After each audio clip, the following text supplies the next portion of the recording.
अस्सलाम वालेकुम। आज हम हमने क्लास 9 बुक्स इसका चैप्टर नंबर 5A डायनेमिक्स और आगे पोर्शन हमारे पास है जी portion E that is numerical problems.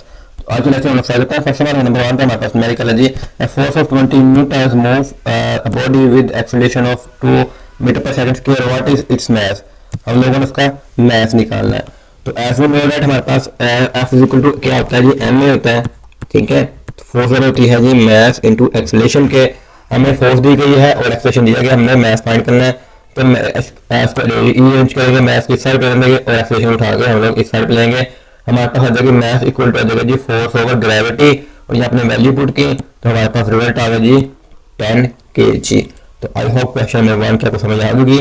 Next numerical number 2 इसमें कहता है जी the weight of a body is 147 newton what is its mass. तो हम लोगों ने उसका मास निकालना है। तो एज वी नो दैट हमारे पास जो वेट का फॉर्मूला कहता है जी W इक्वल होता है mg के बराबर यानी मास इनटू ग्रेविटी और हमने निकालना है कि उसका मास निकालना है। तो यहाँ पे आ जाएगा जी वेट ओवर ग्रेविटी आ जाएगी बराबर आ जाएगा मास के। तो एज वी नो जी की वैल्यू हमारे पास कितनी 10 मीटर पर सेकंड स्क्वायर। हमने यहाँ पे वैल्यूज पुट की 147 ओवर 10 तो हमारे पास आंसर आ गया जी 14.7 kg। ये आ गया उसका जी मास। तो आई होप आपको क्वेश्चन नंबर 2 की भी समझ आ गई होगी। नेक्स्ट क्वेश्चन नंबर 3 कि how much force is needed to prevent a body of mass 10 kg from free fall. ठीक है, हमने फोर्स देखनी है कितनी फोर्स चाहिए उसे फ्री फॉल करवाने के लिए बॉडी को जिसका मास हमारे पास क्या होगा जी 10 kg होगा। हमने फोर्स निकालनी तो फोर्स हमारे पास कितने बराबर होती है जी फोर्स होती है मास इनटू ग्रेविटी यानी W is equal to force.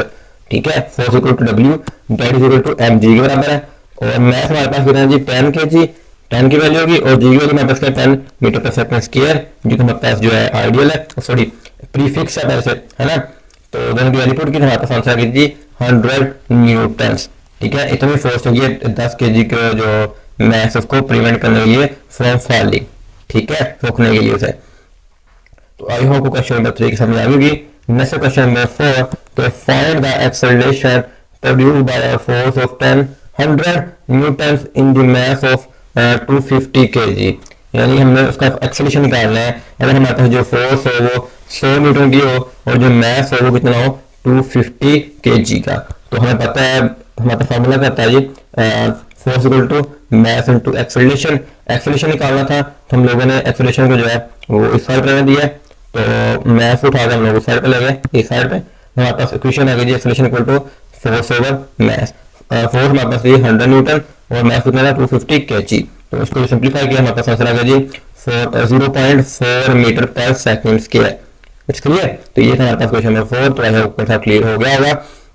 Next question number 5 कि body having a weight of 20 newton how much force is required to move it vertically upward with the acceleration of 2 metre per second square. तो हम लोगों ने देखा है उसको move करवाने के लिए हमारे पास कितना उसको मूव करवाने के लिए चाहिए फोर्स चाहिए उसे अपवर्ड करवाने के लिए जब हमारे पास जो एक्सेलरेशन है वो कितना हो जी 2 मीटर पर सेकंड स्क्वायर। तो हमारे पास नेट फोर्स बराबर किसकी होती है जी मास इनटू एक्सेलरेशन और हमने फर्स्ट ऑफ ऑल तक हमारे पास जो ना फार्मूला वो होता है जी force equal to mass into acceleration plus gravity क्योंकि हम लोग इसे अपवर्ड मूव करवा रहे हैं तो एक्सेलरेशन के साथ वहां पर ग्रेविटी की वैल्यू भी आएगी।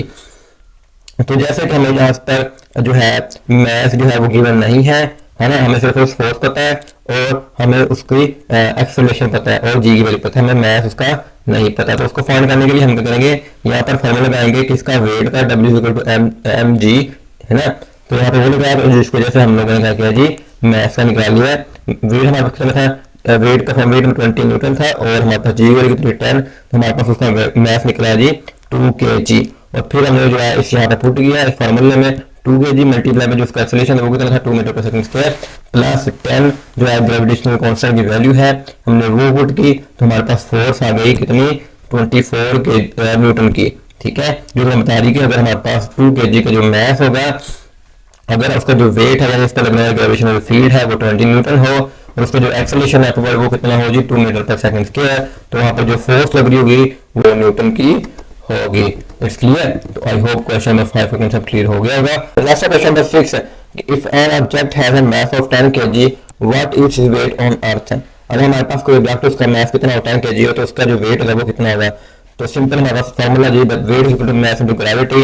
यहाँ हमने उसको मास की वैल्यू पुट की और ग्रेविटी की वैल्यू पुट की 9.8 यहाँ पे 10 पुट कर सकते हैं तो हमारे पास जो आंसर आएगा अप्रोक्सीमेशन वो यहाँ पे 92 है। मैं इसे इन जनरल फॉर्म में बात करूँ तो हमारे पास यहाँ पे 100 भी आएगा। ये अप्रोक्सीमेशन इक्वल टू होगा 100 के बराबर होगा, 100 न्यूटन के बराबर होगा। ठीक है, ये भी ठीक है और ये भी ठीक है, अप्रोक्सीमेशन होता है। हमारा वैल्यू मोस्टली हम 9.8 यूज करते हैं, बट जनरली जो हम लोग यूज करते हैं वो 10 Newton metre per second scale करते हैं। तो इसलिए हमारे पास जो वेट आएगा अप्रोक्सीमेशन जो है वो 100 न्यूटन के बराबर ही आएगा। It's clear. Next question number 7, a person weighs 600 Newton on earth, what would their masses on moon, उसका जो वेट होगा वो कितना होगा उसका मून के ऊपर। where the acceleration due to gravity is approximation, हमारे पास कितना उसका acceleration 1.62 है। First calculate the person mass based on their earth weight. तो फर्स्ट ऑफ ऑल हमने उसका मास निकालना है अर्थ के ऊपर, फिर हमने निकालना है उसका मून के ऊपर। मतलब ये जो वैल्यू दी गई उसकी ग्रेविटी की, किसकी, मून की। ठीक है, तो फर्स्ट ऑफ ऑल हम चलते हैं जी मैथ अर्थ के ऊपर। तो मैथ क्या बताया, वेट ओवर ग्रेविटी। वेट कितना है उसका जी 600 न्यूटन है और ग्रेविटी की वैल्यू कितनी 9.8 ऑन अर्थ है। तो हमारे पास जो रिजल्ट निकला अप्रोक्सीमेशन में निकला जी 61.22 kg। ये निकला मैथ हमारे पास उसका अर्थ के ऊपर। और उसके बाद हमने देखा जी मून के ऊपर, तो मून का मैथ हमारे पास कितना जी, मैथ हमारे पास आ गया जी 61.22 kg। और उसके ऊपर जो ग्रेविटेशनल फोर्स है वो कितनी है जी 1.62 है, जो कि ऊपर दी गई है। ठीक है, और ये हमारा जो आंसर आएगा वो आएगा जी 99.17 न्यूटन। ये उसका निकलेगा जी वेट है। जिसमें हम देख रहे थे चैप्टर नंबर 5A के न्यूमेरिकल प्रॉब्लम। तो हमने तमाम न्यूमेरिकल प्रॉब्लम्स को स्टडी किया। फिर भी किसी किस्म में क्वेश्चन हो, क्यूरी हो, कोई डाउट रह गया हो तो कमेंट सेक्शन में जाकर जरूर पूछेगा। हमारे हमेशा कोशिश होती है कि आपके लिए बेस्ट से बेस्ट वीडियो लेक्चर लेके आए। इसके लिए PDF नोट्स को लिंक आपको वीडियो डिस्क्रिप्शन के अंदर मिल जाएगा। तो आगे अल्लाह हाफिज़।